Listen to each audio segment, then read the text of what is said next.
Hello my YT family, welcome back to our YouTube channel Mandeep official पे आप सभी का स्वागत है। अगर आपने मेरे चैनल को सब्सक्राइब नहीं किया है तो सब्सक्राइब करके बेल आइकन को प्रेस करना ना भूलें, ताकि आपके पास में मेरे हॉरर वीडियोस की जो नोटिफिकेशंस होती हैं वो आ सके और मुझे ज़्यादा से ज़्यादा सपोर्ट करे, ताकि मैं अपने 1K सब्सक्राइबर्स और 4000 जो मेरे वॉच हावर्स हैं मैं उन्हें कंप्लीट कर सकूं और मेरे चैनल को मोनेटाइज करवा सकूं। तो आज की जो कहानी है वो मनोहर जी की है, तो मैं उन्हीं के नाम से कहानी शुरू करने वाली हूँ। मेरा नाम मनोहर है। मैं उत्तर प्रदेश का रहने वाला हूँ। मेरा घर है वो पुराने कब्रिस्तान के पीछे है। पुराने कब्रिस्तान के पीछे घर लेने का कारण ये था कि मेरी जो फाइनेंशियल कंडीशन है वो थोड़ी सी ख़राब है और मुझे एक बड़ा घर चाहिए था, क्योंकि हमारी फैमिली थोड़ी बड़ी थी और मुझे वो घर सस्ते में मिल रहा था, तो मैंने मौका हाथ से जाने नहीं दिया। हालांकि मैंने बहुत सारी बातें, अफवाहें उस कब्रिस्तान के बारे में सुन रखी थी कि लोगों को वहाँ पर जो आत्माएं हैं वो भटकती हुई दिखती हैं और कई बार तो जिंदा लाशें भी दिखाई देती हैं। लेकिन इन सभी चीज़ों के बावजूद भी मैंने कुछ नहीं सोचा और वो घर मैंने ले लिया। मैंने ये नहीं सोचा था कि इन सब का असर मेरे बच्चों पर आकर के पड़ेगा। तो आज मैं आपको ये भयानक कहानी सुनाने के लिए जा रहा हूँ। मेरे बच्चों का नाम है श्याम और मेरी बेटी का नाम है माया। श्याम और माया एक दिन रात को 12 बजे बैठ करके ट्रूथ और डेयर का गेम खेलते हैं। श्याम अपनी दीदी को कहता है कि दीदी आप ट्रूथ लेती हो या फिर डेयर।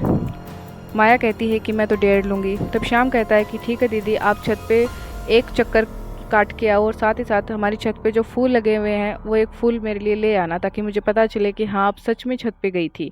ये सुनकर के माया शॉक हो गई। उसने कहा नहीं बाबा, मैं नहीं जाऊँगी, ऊपर तो कब्रिस्तान है और इतनी भयानक घटनाएं वहाँ पर होती हैं, तो मैं नहीं जाने वाली। लेकिन श्याम उसे फोर्स करता है तो वो अपने छोटे भाई की बात को टालती नहीं है और छत पे चली जाती है। छत पे जाने के बाद में माया को जो मंजर दिखाई देता है उसे देखने के बाद उसके पैरों तले से ज़मीन खिसक जाती है। उसे दिखाई देता है कि कब्रिस्तान में एक बड़ा सा बरगद का पेड़ है जिसके ऊपर एक सर कटी हुई लाश है जो कि उल्टी लटक रही है। ये देख करके जैसे कि माया का खून वहीं की वहीं जम जाता है और वो उसी वक्त बेहोश हो जाती है। दीदी नहीं आती है तो श्याम परेशान हो जाता है और वो भाग करके मेरे पास आता, कहता है कि पापा दीदी छत पे गई थी और वो नीचे नहीं आई है। ये सुनकर के मैं भी थोड़ा परेशान हो जाता हूँ और मैं भाग के छत पे जाता हूँ तो देखता हूँ कि माया है वो नीचे बेहोश पड़ी है। मैंने उसके चेहरे पे थोड़ा पानी डाला और उठाया। मैंने कहा बेटा क्या हो गया। माया घबरा करके उठती है और कहती है कि पापा हम गेम खेल रहे थे और मुझे छत पे आने का डेर मिला, तो मैंने देखा कि एक सिर कटी हुई लाश है वो लटक रही थी। ये सुनते ही मैंने उन दोनों को डांट लगाई। मैंने कहा कि तुम लोगों को क्या ज़रूरत थी इतनी रात को ये गेम खेलने की और छत पे आने की, और माया तुम्हें तो पता है कब्रिस्तान के बारे में जो बातें होती हैं। माया कहती है कि सॉरी पापा, शाम ने ज़िद की तो मैं छत पे आ गई थी। मैंने कहा कोई बात नहीं, चलो अब नीचे चलो और आज के बाद ऐसे गेम्स खेलने की कोई ज़रूरत नहीं है, पढ़ाई लिखाई पे ध्यान दो। एक दिन मैं अपने काम पे जा रहा था। मेरा जो काम का जो रास्ता है वो कब्रिस्तान से होकर के गुजरता है, तो मैं वहाँ से चला गया और रात को आने में मुझे थोड़ी लेट हो गई, क्योंकि एक तो काम में लेट हो गई, ऊपर से मुझे ऑटो नहीं मिला। इतने में ही श्याम अपनी दीदी से कहता है कि दीदी आपने जो चीज़ देखी क्या वो सच है। तब माया उसे कहती है कि श्याम ये सारी बातें सच हैं और तुम्हें इन चीज़ों में पढ़ने की कोई ज़रूरत नहीं है, अपनी पढ़ाई लिखाई पर ध्यान दो। ये सुनकर के श्याम कहता है कि नहीं दीदी, मैं कब्रिस्तान जाकर आपको दिखाता हूँ कि कुछ भी सच नहीं है। ये सुनते ही माया उसे डांट लगा देती है कि तुझे सुनाई नहीं देता मैंने क्या कहा है, चुपचाप पढ़ाई कर अपनी। ये सुनकर के श्याम का मुंह उतर जाता है और वो चुपचाप पढ़ने लग जाता है। लेकिन मौका देखते ही जब चारों तरफ कोई नहीं होता है तो श्याम चुपचाप कब्रिस्तान के लिए निकल जाता है, ये देखने के लिए कि माया दीदी के साथ जो चीज़ें हुई थी क्या वो सच हैं।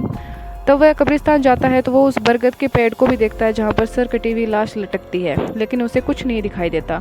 लेकिन जैसे जैसे धीरे धीरे वो अपने कदम कब्रिस्तान की तरफ बढ़ाता है तो उसे एक अजीब सी ठंड का एहसास होने लगता है और उसे भी लगने लग जाता है कि हाँ कुछ तो गड़बड़ है। उसे अपने पीछे किसी के चलने की आवाज़ सुनाई देती है और साथ ही साथ उसे ऐसा लगता है कि उसे कोई खतरनाक तरीके से घूर रहा है और जो ठंड है वो धीरे धीरे बढ़ती चली जाती है। अचानक ही उसे महसूस होता है कि किसी ने उसके पैरों को जोर से पकड़ लिया है।